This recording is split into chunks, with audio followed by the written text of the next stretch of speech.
आज मैं आप सभी के समक्ष कोरोना काल में क्या रही नाक की महत्वता पर एक हास्य कविता प्रस्तुत करने जा रहा हूं। तो आइए शुरू करते। कई सदियों से नाक और सिर में, कई सदियों से नाक और सिर में एक तकरार थी तगड़ी। कई सदियों से नाक और सिर में एक तकरार थी तगड़ी। कहती नाक जब मुझसे इज्जत, कहती नाक जब मुझसे इज्जत तो सिर के पास ही क्यों पगड़ी। कहती नाक जब मुझसे इज्जत तो भैया सिर के पास ही क्यों पगड़ी। नाक का कहना था कि सब मुहावरों में है मेरा फसाना। नाक का कहना था कि सब मुहावरों में है मेरा फसाना। चाहे वो कटना हो नीची होना या फिर चने चबाना। चाहे वो कटना हो नीची होना या फिर चने चबाना। क्यों फिर सर को ही है केवल, जरा गौर फरमाइए, क्यों फिर सर को ही है केवल पगड़ी टोपी का अधिकार। क्यों फिर सर को ही है केवल पगड़ी टोपी का अधिकार। जबकि मानुष की इज्जत का मुझसे है सीधा सरोकार।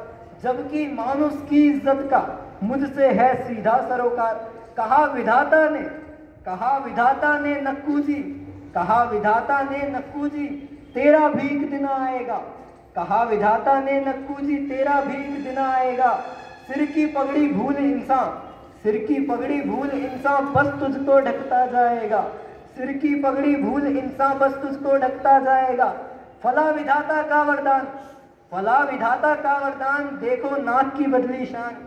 फला विधाता का वरदान देखो नाक की बदली शान। अब नाक की टोपी सर्वोपरि है, अब नाक की टोपी सर्वोपरि है बिन इसके खतरे में जान। अब नाक की टोपी सर्वोपरि है बिन इसके खतरे में जान।